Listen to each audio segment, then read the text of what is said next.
Well, welcome. Thanks for being here today. You are in for a treat.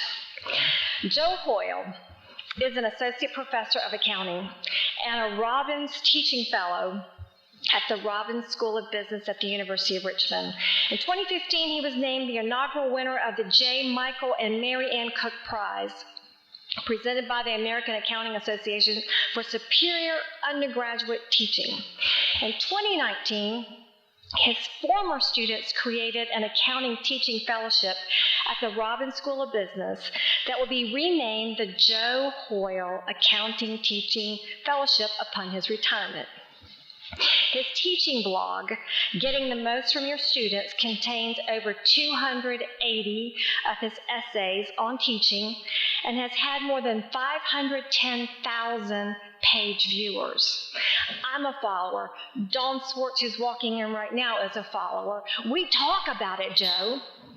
In 2012, he was named one of 9 favorite professors in the United States by Bloomberg Businessweek. He has co-authored 2 accounting texts. In 2007, he was named the Virginia Professor of the Year by the Council for the Advancement and Support of Education. In May 2020, Professor Hoyle will complete his 49th year as a college teacher, and I'm honored to call him my friend. Joe, thank you for being here.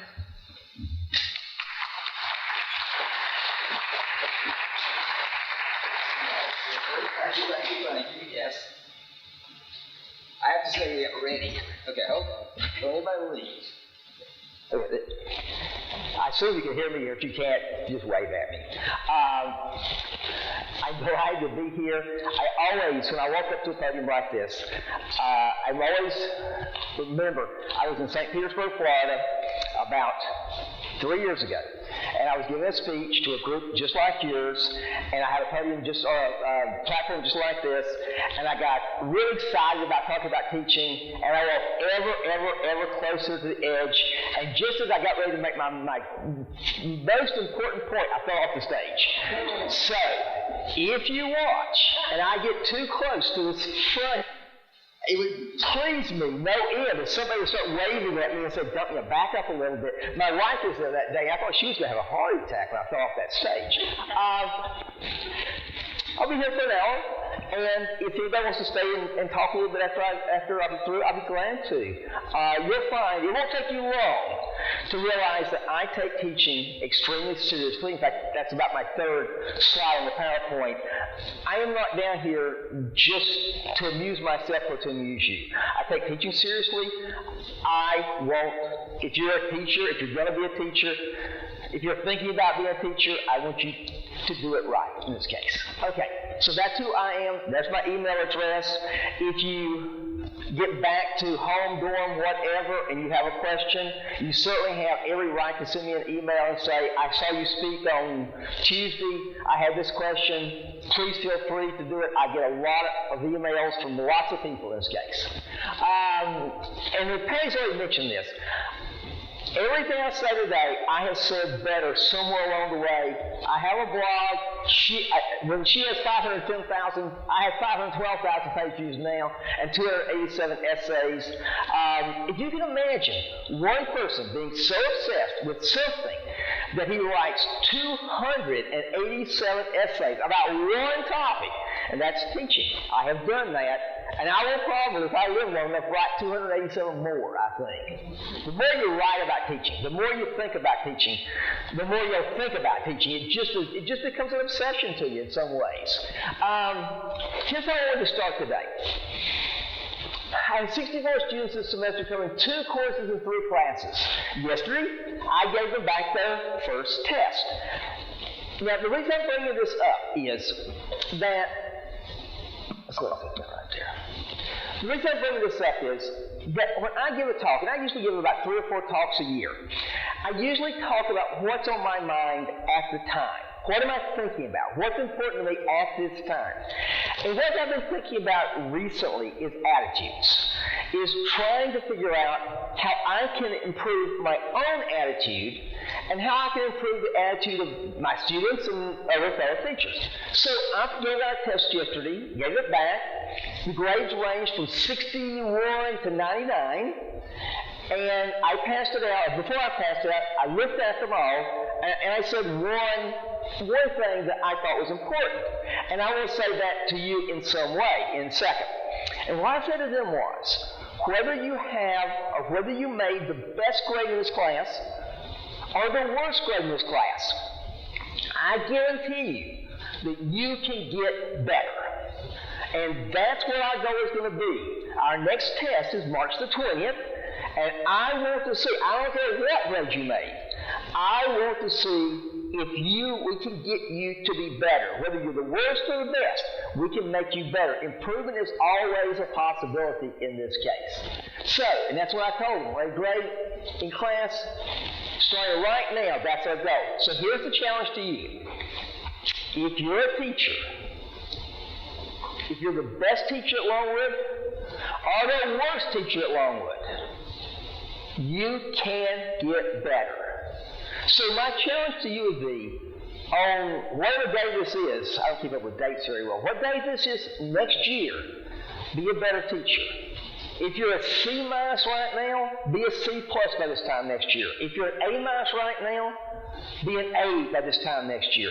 Improve, get better. There are ways that you can do that. I'm going to talk for the next, by now, 55 minutes on two things. I'm going to talk about attitude, and I'm going to talk about some tips on how to be a better teacher. And I don't care which one of those you take home with you. If you take home attitude, that works for me. If you take home the tips, that works for me. But as long as they make you better, that's what we're shooting for here today. Okay, starting spot. Points of attitudes. What is your attitude toward education? By being in this room today, you are interested in some way, shape, or form in education. What is your attitude toward education? Now, here's my story behind this. About 4 years ago, I was in Cleveland, Ohio to give a speech. It was like April 15th. It was snowing. In Cleveland, Ohio, on April 15th, it was snowing. So I was stuck in the Holiday Inn. The speech was like at 9 o'clock the next morning, so I was in the Holiday Inn. And I really wasn't quite comfortable with the speech. So I got on the internet in the Holiday Inn in Cleveland, Ohio, and I put in something like, why should I teach better? I wonder what Google would say about this. And I put in, why should I teach better? Because I was looking for an inspiration or something that would give me the right attitude toward education. So the next slide is going to tell you what my belief is as far as my attitude toward education. I don't know what your attitude is, but you should think about this. Education is the most powerful weapon which we could use to change the world. When I was in Cleveland and typed in, why should I teach better? This was the first thing that came up. Nelson Mandela said, this is the most powerful weapon which we can use to change the world. And I firmly believe that's true. Whether you're teaching kindergarten, whether you're teaching the third grade, whether you're teaching high school biology, whether you're teaching accounting at Longwood, whether you're teaching nuclear physics at Longwood, education can change the world. You have people's lives in your hand. I have 65 students this semester. I will make a difference, for better or worse, in those 65 students. If I do the job well, they will benefit. If I suck, if I don't do that job well, they will not reach their potential. That's serious responsibility. And it's easy to, one of the things I dislike people say, I'm just a teacher. I'm just a teacher. That's nonsense. You are changing people's lives. I don't have anything to hit there. If you do the job well, the world's a better place. If you do the job mediocrely, if that's a word, then the world is not quite so much better. And if you don't do the job well at all, then it's not even better at all. You can improve. You can get better. That's the goal that you want to have. That's my attitude to education. That's why I got my car at 1:30 in Midlothian and drove down here, because I believe so much in the seriousness and importance of education. What's your attitude to your career as a teacher? That's different. Education is just a general thing. What do you think about education? What do you think about being a teacher? How many of you actually, I know some of you are students, how many of you actually are teachers? Okay. Has anybody taught over 20 years? Anybody taught over 30 years? One? Anybody taught over 40 years? Okay, one. Over 45 years. I win. I thought 49 years. I think Patty mentioned that to you. I thought 49 years. What's your attitude toward being a teacher? So I have a cartoon right above my desk at campus. It's right above it where I can see it every day when I get ready to walk off the campus, walk off the class. And the cartoon says this. It's Charlie Brown in Peanuts. And Charlie Brown says, I thought the point of life was to be happy, help others, make the world a better place. Charlie Brown, philosopher. That's what I thought the purpose of life was. And Linus turns to him and says, I guess you're right. But we all can't become teachers. That's my attitude toward teaching. My attitude toward education is it's darn serious business. My attitude toward teaching is I am truly a lucky person, because I have the chance, if I remember correctly, to be happy, and that job makes me happy, help others, my 65 students, and I think to make the world a better place. At least that's my goal at it. After 49 years, I'd love to do it 49 more years, so no joke. We're lucky in that case. So you have my attitude toward education, and you have my attitude toward teaching. I think that you're going to be good at this job. It's good to know what your attitude is in this case. What is your attitude toward your own classes? You walk into classes. I have class tomorrow at 9 o'clock. I will walk in. I have class at 10:30. I will walk in. I have class at 1:30. I will walk in. The 9 o'clock class is juniors. The 10:30 class is juniors. The 1:30 class is freshmen. Man, they're 6 months out of high school. They aren't sure what to take of me in this case.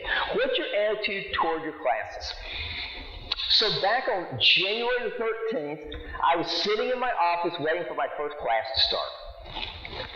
You know, you're getting tense, class. And I thought, this would be kind of a fun time to post on Facebook. So I thought, what would I post on? Because I will tell you, almost all the friends I have on Facebook are former students. If you talk as long as I have, you've got dozens, scores, millions of former students. I said, they probably think I'm dead. As old as I am. So what can I post on Facebook so they know I haven't changed? So I pondered for a while and thought, what is really my attitude toward my classes? And so I literally cut and pasted this in so I'm not lying to you. In 46 minutes, I will walk into class to start my 98th semester as a college teacher. How time flies when you're torturing students. Now that line got a lot of interesting comments. They honestly believe my motto is, make them cry. Well, that actually may be slightly true. But I actually have two mottos. And I think really in life it's not a bad idea to have mottos. But do you have a motto about the stuff that you do? It's not a bad idea to have a motto. It can change over time. I have two. Let's make something great happen today. When I walk into that room, that's what's on my mind. Can I make something great? Can those freshmen, man, they're 16 years old, it looks like to me, can I make something great happen today? And then my other is, because I can just overwhelm those poor children, do no harm. And then I made the comment, you can go a long way in life with those two guides. If you're going to be a teacher, or if you are a teacher, I think having a motto is not a bad idea. And I love the idea that when I walk in, I am going to make my very best attempt to make something great happen today. Now, there are days where it just falls apart. But it's not for lack of trying. I want there to be something great happen. Now, when I post it on Facebook, man, I don't have like 75 friends. I must have about 400 likes on that one.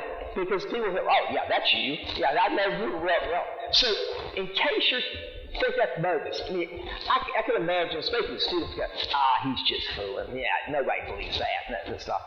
So then I posted about a couple of hours later a follow-up to that. And the post was, after we finished today, there was a female student in the front row who turned around. I heard this. She was as close to me as you are in this case. This was right there. And she said, well, we're still alive, so I guess that is something in this case. That kind of gives you my theory about teaching. And she was pleased with us that she was still alive. So there you have my theory toward education, my attitude toward teaching, and my attitude toward my classes in this case. Where does this go? What is your attitude toward your students? These are the real people that you have in this case. What is your attitude toward your students? In some way, this may be the most important thing I tell you. And if you leave here at 4:30, and remember one thing, this would be one thing I think you should take away with you. About 6 years ago, I was in downtown Richmond, and there was a play. My wife and I go to a lot of plays in downtown Richmond. And the play, I'll put the name of it, was Equivocation. You may have seen it. And one of the main characters in that play is William Shakespeare. It's not a play by Shakespeare, it's a play about Shakespeare. And an actor walks up to William Shakespeare and says, "You said that I was brilliant. Is that true?" And Shakespeare turns and looks at his actor and says, "Oh, you are brilliant at your very best." And I turned to my wife in the middle of the theater, and I said, "I would love to say that to every one of my students. You are brilliant at your very best." So when I ask the question, what is my attitude toward my students? And I tell them that story. We have 3 tests a semester. After the second test, I bring that story out and say, okay, some of you are happy, some of you are unhappy. But I want to tell you how I feel about you. You are brilliant. But you're only brilliant at your very best. So my goal is to bring the best out of you. So if you teach it here at Longwood, and you go in your classes tomorrow, and you can bring the very best out of each of your students, imagine how many mountains they can climb, how many rivers they can leap, and that kind of thing. So I think in some extent, the whole goal ought to be to figure out how to bring out the best in every single one of your students. And sometimes that's darn hard, because some of them don't want the best to be brought out in them. They just have the worst brought out in them. But if you can bring the best out in them, then you can change the world. That's my attitude toward education. That's my attitude toward teaching. That's my attitude toward classes. That's my attitude toward my own personal students. What I would suggest is you come up with your attitudes, because they have to be your beliefs. What are you seriously, when I was sitting in my office this morning, I had office hours this morning, and I was trying to work on this speech, and I had 1,000 things to do, and a student walks in and says, "I have a question for you." And half of me wanted to say, "Could you get lost? I am busy. I am too busy to be bothered with you. You're paying $68,000 a year for this education. I don't even answer your questions." And half of me said, wait a minute. That's not why you're here. You're here to bring the best out in these people. I won't tell you what I actually said to the student. I'll let you guess at that. But it's a hard job. It's a hard job. It really isn't very easy to tell you the truth. Okay. I have exactly one central question for you if you're teaching. This is kind of the building thing. And that is, what is your attitude about your job? And do you really want to be a better teacher at this time next year? I mean, if you don't want to be a better teacher, you ought to go do something else and listen to me. I mean, in the bottom of your heart, do you want to be a better teacher? If you do, I think I have some ideas that will get you there. If you don't, then there's other things to do with your life. This is probably, let me back up a second. This is probably my favorite all-time quote about anything. I've used this so many times. It comes from 2006, Fortune magazine. The article's entitled, What It Takes to Be Great. If you hear me speak a lot, the word great becomes almost just a litany that I talk about all the time. I believe that people should choose to be great. So I found this article, I found this quote, I have used it 1,000 times, and I think it's one of the most descriptive comments about people that I've ever heard. So think of, if you're teaching, if you're a student, think about yourself at this moment. That is, in virtually every field of endeavor, most people learn quickly at first, then more slowly, and then stop developing completely. Yet, a few improve for years and even decades and go on to greatness. And the article talks about people learning. And it says, okay, let's say you go learn the banjo. Most people learn the banjo, and they get better, and then they stop and they kind of flatten out. Or chess. Most people learn to play chess, they get better, and they flatten out. They talk about tennis in this article. Most people learn to play tennis, they get better, and then they flatten out. But there's always a few people who manage somehow to go on and keep getting better every year and go on to greatness. So, I can put everybody in this room into two categories. One is the category of people who are getting better. That you're getting better. That you have not yet hit that plateau where you've stopped improving. And the other half of you, or the part of you, has plateaued. You are stopped getting better. You're satisfied. Whatever it is, you have satisfied yourself at this point that that's the best you're going to be. And what I would pray for is, whether it's teaching or anything else, find something that you really want to continue getting better at. Because that's what makes the job so much fun, is that ability to get better. If you haven't gotten better, I go to my students and say, listen, you're not getting, you're giving me C work all the time. I'm tired of C work. I want to see you get better. And they roll their eyes and give me some excuse. But that, to me, is the essence of a happy, meaningful life. So find something you want to do and figure out how to get better. So how do we do that? Here's a problem that teachers, for many teachers. If I tell you, I want you to get better, somebody is going to raise their hand along the way or talk to me afterwards and say, how do you actually measure that? How do I know whether I'm getting better or not? Okay, I will tell you. This is what I do. I used to just tell people, oh, you'll know. But that's not really a good answer. It's not just, oh, you'll know. There really should be an answer to that. So here's my first actual tip for you as far as getting to be better at teaching. Remember what we're talking about. How do you know if you're getting better? And I work with the new teachers at the Robbins School of Business at the University of Richmond. This is one of the first things we make them, or we get them to do when they come in and start working at the Robbins School of Business. And that is idea one. Go to your student evaluation. You do have student evaluations, don't you? I want to make sure. Go to your student evaluations. My students fill out evaluations on me every single semester. And there's about 30 questions. Pick one question and say, that's my question. That's me. I'm going to be the king of that question. Now, which question that is totally up to you. But if you are, if you want to do something at Longwood, have a meeting of the faculty and go through and read the student evaluations to them and say, which one are you going to pick? I have my question. I know what my question is.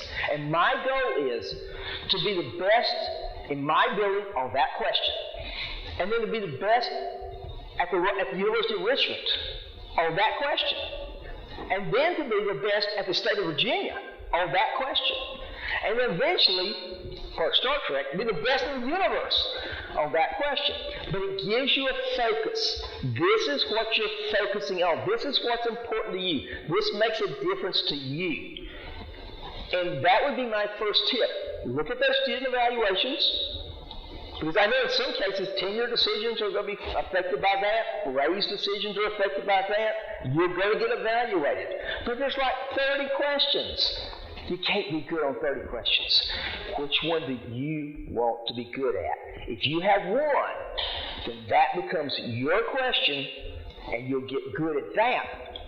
And I would say, as soon as you get good at one question, all the other questions will get better. You'll be surprised. They'll all get better once you get good at that first question.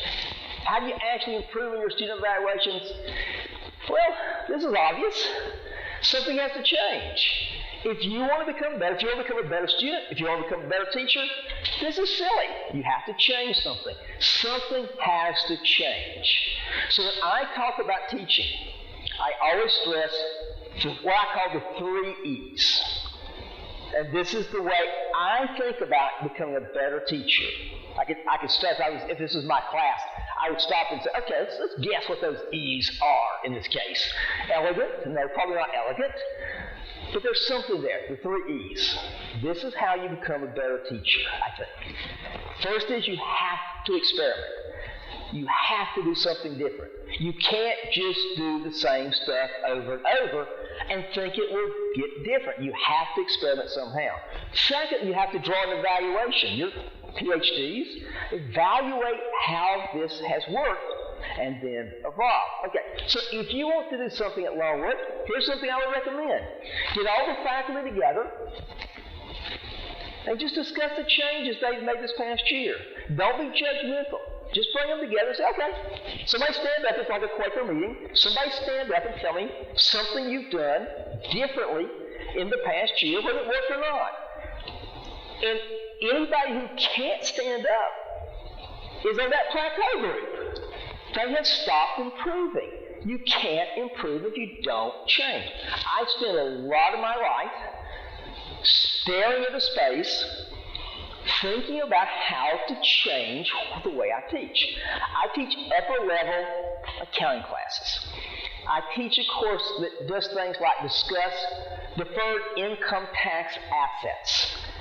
I discuss things like post-retirement benefit obligations. You would think that was the most boring topic that civilization. I think all the time, how can I change this to make this more interesting, different in some way? If you're going to be a better chess player, if you're going to be a better tennis player, if you're going to be a better banjo player, you've got to change something. Think about what you want to change. Again, come in here. You've got a ton of space in this room. Come in here, get the faculty in here. Say, okay, what have you changed in the past year? And if you can't look at the moderator and say, well, I haven't changed anything. If you're a student, what have you changed in the last year to make yourself a better student? If you haven't changed anything, you don't much want to improve, would be my comment. Okay, idea 2. I've taught for 49 years, and as of June the 21st this summer, I will have been married for 50 years. So the only thing I have done more than teach is be married. I believe in both of those. One of the key things is, how do you communicate to my wife, and how do I communicate to my students? Because you can't affect them if you can't communicate to them. I teach for 150 minutes a week. I have to figure out some way to communicate to my students. A lot of people say, well, I talk with them before class. They're busy. They're thinking about something else. What I do, I'm not on Twitter, so I can't do it by Twitter. I send them emails. And I send them a lot of emails. And the very first email I say is, if you want to do well in my class, read the darn emails. Because if you don't read the emails, I will test you on it. You have to read the emails. And they roll their eyes. You know how college students are. Eye rollers are good college students. You want to guess how many emails? My students signed up for my class November the 10th, I think it was, and we started class January the 7th, I believe, something like that. You want to guess how many emails I sent between November 10th and January 7th? I sent 12, I think it was. 12 emails to the students.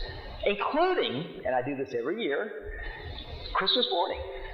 I get up on Christmas morning, and after we open our presents, I sneak away from my wife, and I go upstairs about 10 o'clock, and I send them an assignment. And I always start off, I was just sitting here working on accounting this morning, and I thought you'd like to have something to do while you're sitting around this morning doing nothing better. I send them a lot of emails. And I try to inspire them. I try to communicate to them. I try to help them. I try to fuss at them. I try to give them guidance, but I have a way to communicate. I have a way to get to them. I'm not just locked in my own head. I am actually communicating to them. So then the semester starts. And of course, once the semester starts, I'm checking my time here. Once the semester starts, they think, oh, I see him there 3 times a week now. He'll stop emailing. I email my students, on the average, 10 times a week. And I emailed them yesterday 5 times in one day because I had stuff they needed to know. And then I came in the next day and made a joke of it because I thought it was funny. I emailed them 5 times in one day. But I never try to waste their time. Just think, if they're college students, these are not high school students, for goodness sakes. They're not children. They're adults. They need to know this stuff. So I tell them, I read this article. It sounded interesting. You were done with this question yesterday. Be better tomorrow. I communicate with them. You need to have somewhere to break into that communication. I always tell people, I was a pretty good teacher until email came along. Once email came along, I moved up a notch because I had a way to talk with my students. I had a way to communicate with them, and that was so helpful. I don't care how you do it. Figure out the way you want to do it. I know some people who go to the dining hall and say, I'll be at the dining hall every Monday, Wednesday, Friday at 12 o'clock. If you're there, stop by and we'll just chat. There's a way to communicate with students. There's more than one way to do that. But if you don't communicate to students, trust me, they can't read your mind. They will not even try, and that will cause problems. Number 3.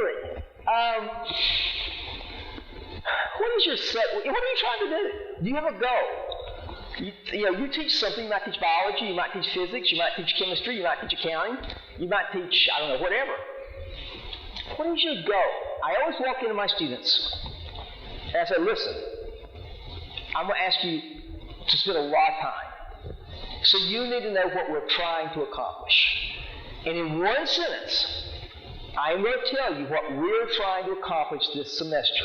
And every time I ask you, I want you to tell me this is what we're trying to accomplish so you know what that is. And what I tell my students is this.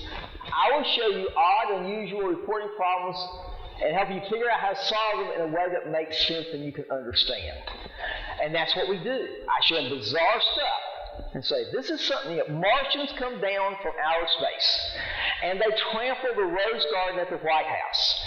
And somebody is trying to figure out how to report that incident. How would you do it? And I look at the student and go, you tell me. And I'm trying to help them to figure out how to report odd stuff. And the first thing I said, wow, odd, unusual stuff? And we spent time after time after time working on bizarre stuff. And what we always tell them, listen, we're going to do this until you can do it. As soon as you get to do this, then I'm moving on. But we're going to sit here and we're going to do this until you can do it. So you might as well get on with it because I'm going to keep you at it until you can get it done yourself. And eventually, they go, okay, we'll do it. Because they like that. They like the challenge. I'm a firm believer that most students, in their heart of hearts, want to be challenged in this case. Idea 4. Ken Bain's probably the most famous writer of college material. He wrote the famous book, What the Best College Teachers Do. If you want a book on great teaching, you can't beat Ken's book. He's a wonderful guy. It's just a legendary book. Won all kinds of awards. So he got to speak at the University of Richmond about 8 years ago. And somebody asked me to introduce him, which was just such a privilege because this guy's famous. And I got to get up and introduce him and everything. So there's a room about like this where we had about this number, maybe a few more than this. And so Dr. Bain gets up and he's talking about education, and somebody in the back of the room who must have been in a hurry to get to lunch or something said, how do you get to be a great teacher? He just cut right to the chase. How do you get to be a great teacher? And Dr. Bain said, You want to get to it. You want to know how to get to be a great teacher right away. This is the most famous teacher expert in the country. He said, I can tell you that easily. And everybody gets looking for it. It's like the master is going to tell us how to be a great teacher in one simple thing. Oh my gosh, he's going to tell us. And he says, well, all you have to do, and this is true, I mean, he's right. All you have to do is to get your students to care about what you're teaching. Simple. Because if they care, think how hard they will work if they care about what you're teaching them in that case. But of course the problem is, how do you get them to care? Now you know how most teachers get them to care. This will be on the exam. And what they're really saying is, you need to care about this because I'm going to hold you accountable. They can't say, this is boring nonsense, you have to learn anyhow. So the code is, this will be on the test. But if you can get them to care, the rest of it's easy. Oh, game's over, it's no problem in that case. So, Dr. Bain gives a speech, and afterwards, I actually disagreed with Dr. Bain. I said, I don't think that's right. I don't think that is the central key to getting someone to really be a great teacher in that case. I think there's a secret to this. I think it's a secret that not enough people understand. Do you want to be a great teacher? Here's what I would tell you.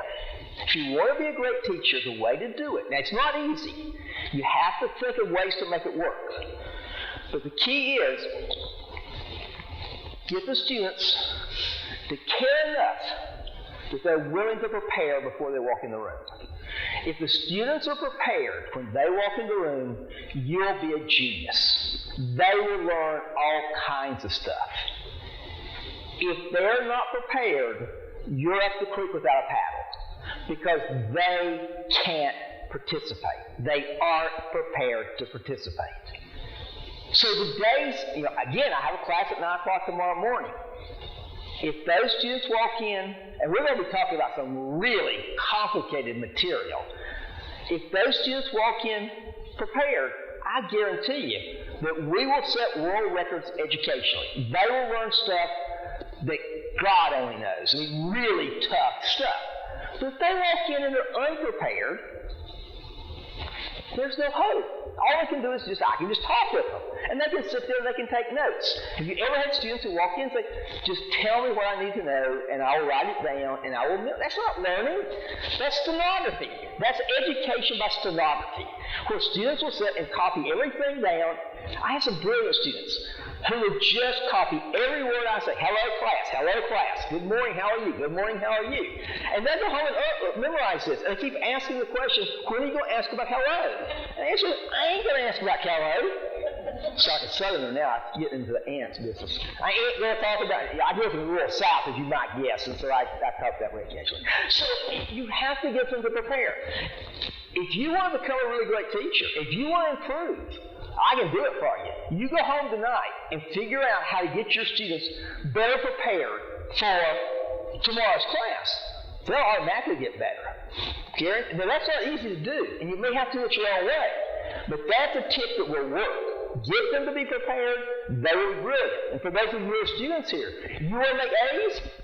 That's easy. Be prepared for class. Class makes more sense. I had a discussion this morning with one of my students who just could not understand why preparation made a difference. She said, I listened real carefully.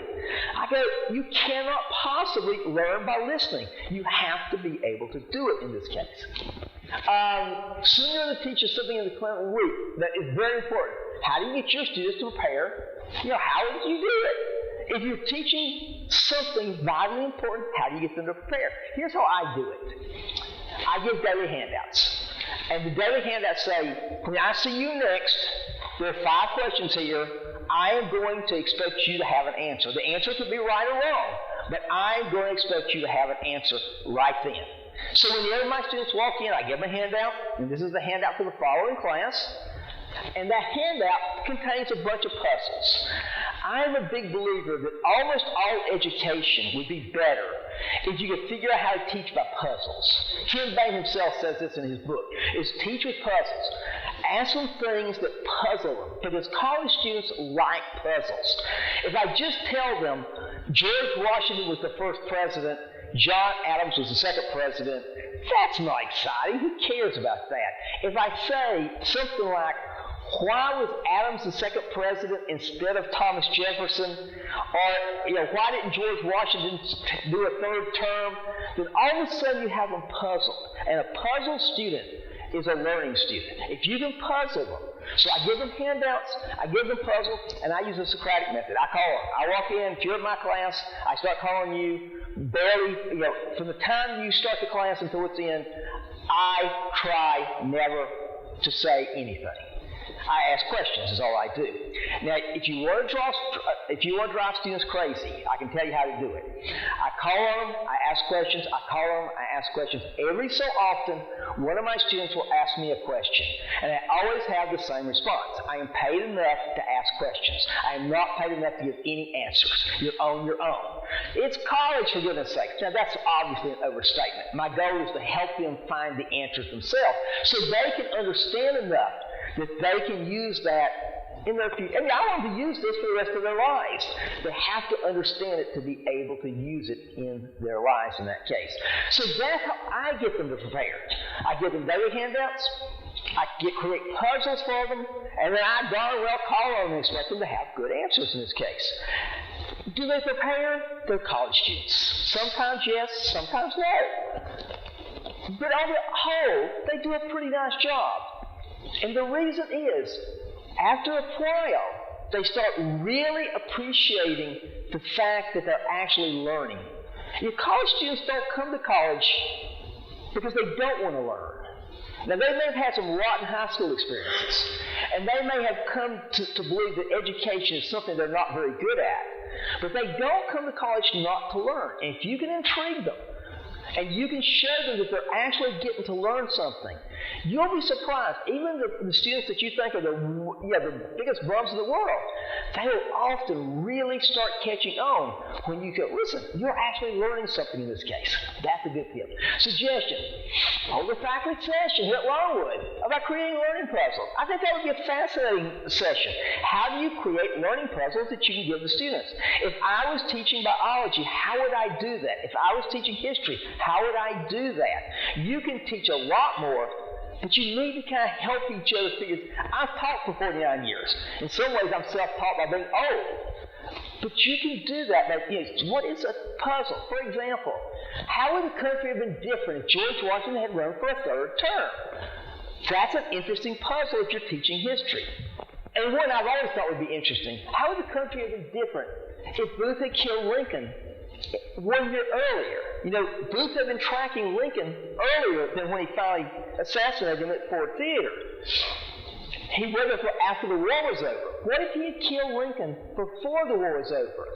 Would it have been different? Would our lives today have been different? How would they have been different? That's a puzzle that makes history sound more interesting, at least to me it does in that case. And I've never even taken a history class. I'm just thinking that way. Can you come up with ways to puzzle your students that make that educational experience just a more interesting experience? As I get older, that's probably the oldest person in the room. As I get older, I have come to believe that the next screen is the real key to better education.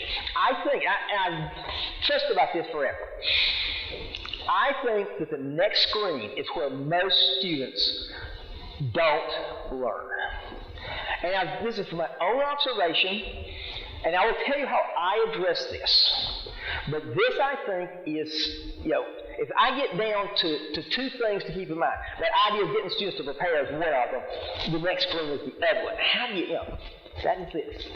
Help students get beyond Swiss cheese knowledge. Most students have Swiss cheese knowledge. Now, you may say, what the heck is Swiss cheese knowledge? Swiss cheese knowledge is the way they walk out of class. They walk out of class and their knowledge looks solid. But it's full of holes. Because they have not yet figured it all out. But to them, it looks absolutely solid. And I will have my students walk out of class and go, I got this. I understand this. No sweat at all. I've got this. I go, yeah, right. So what happens then is I give them a test, and they come to my office crying. And they'll always say the same thing. I knew it all until I saw the test questions. And when I saw the test questions, God erased my memory. And I could not answer the questions then. I go, no. God doesn't play favorites like that. God didn't erase your memory. You just thought it was solid knowledge. It was full of holes. And I've taught long enough that I knew where the holes were. So I asked questions to show you where the holes were. You thought they were solid, there were holes right here, right there, right here. And then one day I thought, why am I waiting to a test to prove to them there are holes? I can do this easier. So what I do, probably 50 to 70% of the days. Now again, I've taught a long time and I have a big file of stuff. I come back to my office and I send them a problem. If you understood, and I give them a problem that I know they probably can't work. Because it stretches, it addresses the holes. And I say this. I say, if you understood what I've talked about, you should be able to work this problem in 15 minutes. I give them a time frame, because if you don't give a time frame, they think it's forever. You should work this in 15 minutes. If you don't get it in 15 minutes, bring your work by, and I'll show you how to do it. And they'll pour into my office. And they'll say, I left class knowing this material, and then you sent me that question, and I thought for sure I could do it. And when I looked, I got the wrong answer. And I give them the answer. I said, the answer is 45, the answer is 444, whatever. I thought for sure I could do it. I said, no. You had a hole in your knowledge, so let's address that hole right now. What interest rate did you use? What data did you use? And they'll walk out of my office, and one of those holes will have evaporated. That makes a difference, because the students don't know what they don't know, to quote some famous scholar. They don't know what they don't know. You have to show that to them. And the only way to do that, I've lost my flipper now. The only way to do that is say, listen, here's the problem. Yeah, if you understand, you can do this. Rewarding guidance. This is my favorite one. This is probably the oldest thing I've ever done. I don't think I must give, 2 or 3 or 4 speeches a year, and I don't talk about this. When I was in college, in North Carolina, I didn't go to UNC, had a basketball coach named Dean Smith. If you're a basketball fan, you know who that is. And Dean Smith used to say, I want the seniors on my basketball team to teach the freshmen what it means to be a North Carolina basketball player. That makes sense. The seniors take the freshmen aside and say, here's what it really means to be part of this program. And I always wanted some way to do that, where I get my seniors to teach my juniors what it means to be in my class. So for the last 20 years, 15 years, at the end of every semester, I get my grades, and I don't turn them in. Don't turn them in. Before I turn them in, I write to every student who makes an A for me. I give about 22% A's. I don't know if that's good or bad, but about 22% A's about what I do. And I write each student a personal email saying, dear Mr. Jones or dear Ms. Smith, I just want you to know only 22% of the students in this class made an A, and you made an A, and I appreciate it. You worked hard. I want to congratulate you. I want you to hear it personally from me. So I'm going to do this before I actually turn the grades in. I want to tell you made an A. And the one reason I do that is they have worked so hard they deserve to be rewarded. You need to reward people who do well. If they do well and you don't reward them, they don't think you understood. They don't think you actually saw that. So I want to personally reward them. And then I give them one more paragraph. And I say, you knew how to do it, and the other 78% didn't.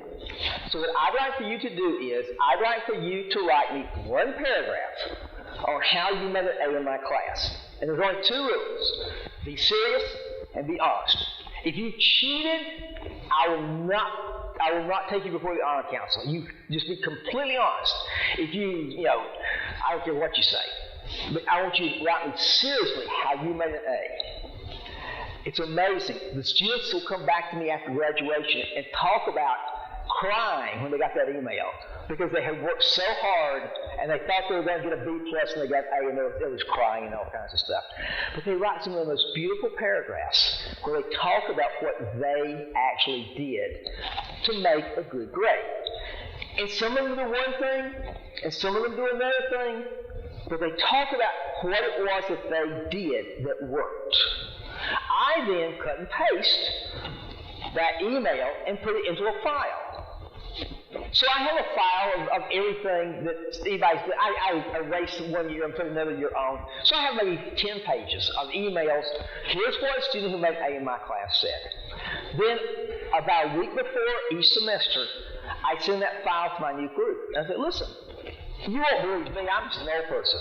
But this is what students just like you wrote about how you make an A in my class. Read it, because they looked just like you.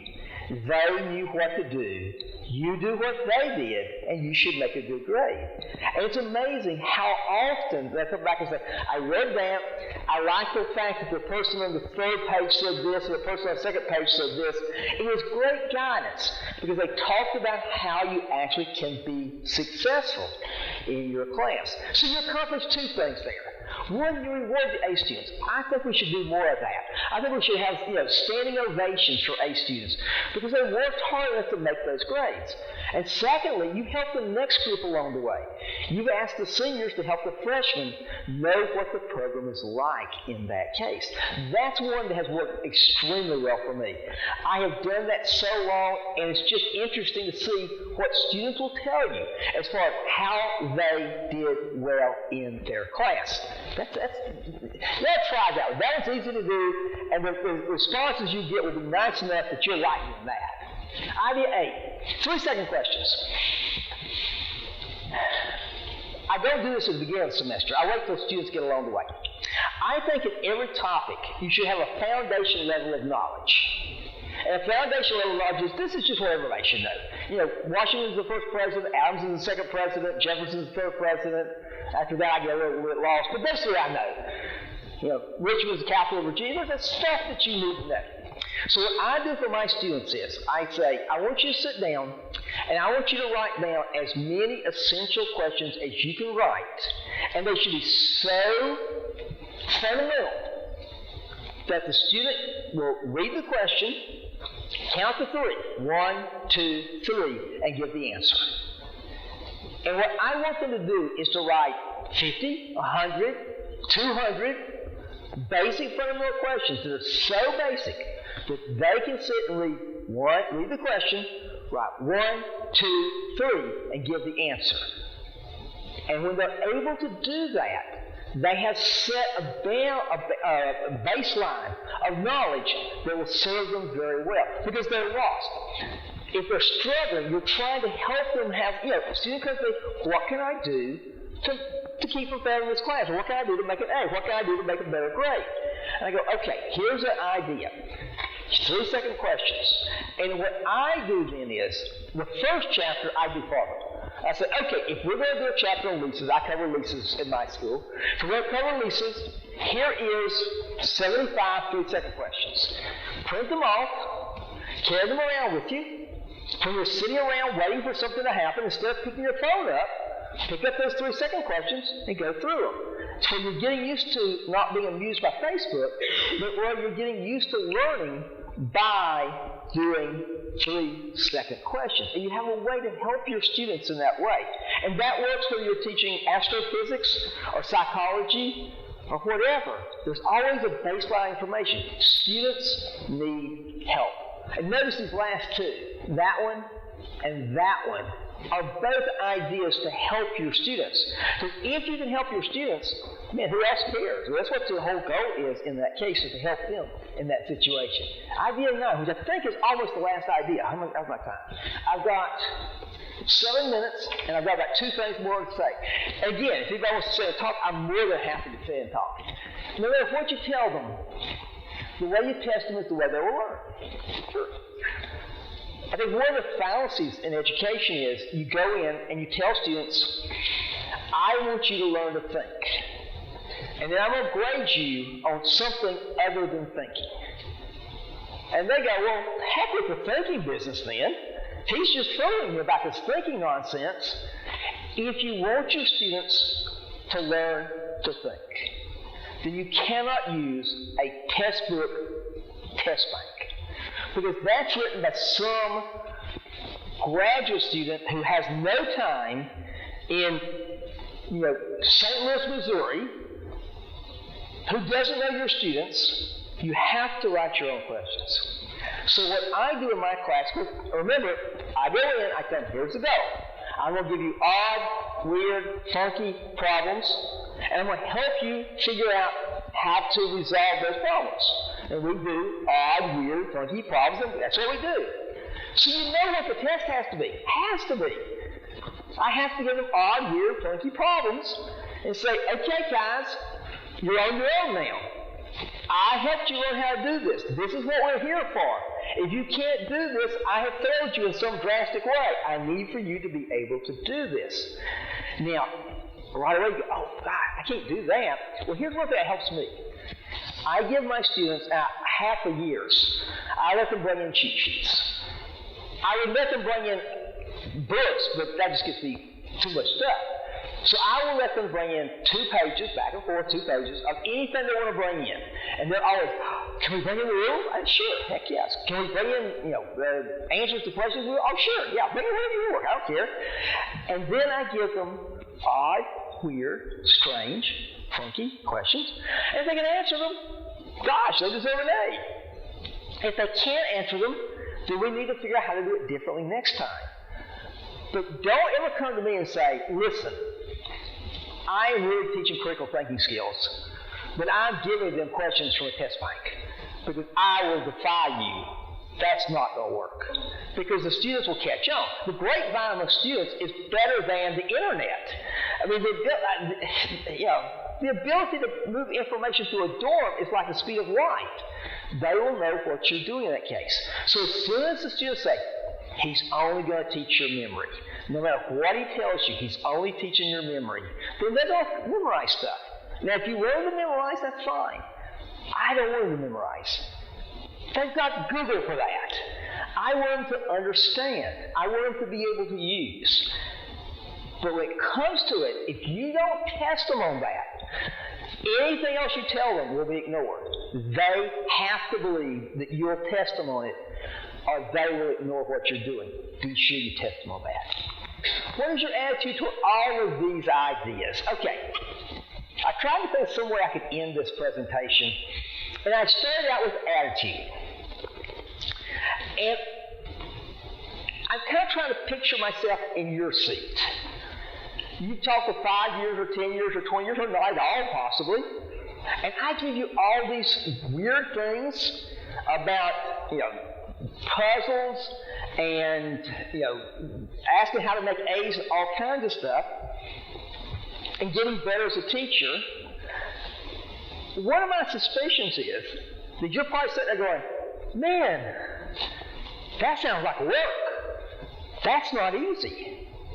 Does he have a life? And my wife would probably say, no, he doesn't have a life. He's already said he gets up on Christmas morning and emails his students. No. It's hard. So I wanted to try to come up with one last thing about attitude that would fit in with that. Because you can walk out here and go, oh, that's just too hard. I don't want to do that stuff. Or you walk out and say, well, I'll try some of it. I'll try to communicate better, for example. So here's a line from one of my favorite movies. And it's a line, you know how you can go on to YouTube and you can punch in certain lines and they'll send you a clip of this part of the movie on YouTube. I'll bet you I have watched Tom Hanks and Gina Davis in this movie for this one line, 350 times probably. And the line is this. Tom Hanks in A League of Their Own. It's supposed to be hard. If it wasn't hard, everyone would do it. The hard is what makes it great. That's what makes teaching so special. You're changing lives, and it's not easy. It's hard. But it's the hard that makes it wonderful. If it was easy to be a great teacher, everybody would do it, and nobody would care at that time. It's darn hard, but it makes it worthwhile. And I will leave you with one final We'll follow a quote. I'm a big person for quotes. And this is a quote from a book that I really love. In fact, I was listening to this book on tape. I listen to books on tape a lot. And I was driving down Huguenot Road. I was near Huguenot Road in Richmond, if you're familiar with Richmond. And this line came on, and I pulled my car over and wrote the line down in the middle of rush hour, because the line struck me as so interesting. Don't hold yourself back. Fear, to a great extent, is more of a story we tell ourselves. What is keeping you from being great? My bet is that all of you are sitting there right now telling yourself a story. I know I would be if I was sitting out there. And my question of you is, this is my question of all of my students is that story holding you back? So you can change the word fear to anything you want, greatness, love, whatever. But a lot of things in life come from the stories you tell yourself. So if you tell yourself, I want to be a better teacher, I want to be a better student, I want to be a success in life, if that's the story you tell yourself, then I think you're much more likely to make it happen. And it has been a genuine pleasure. Thank you so very much. I appreciate it very much.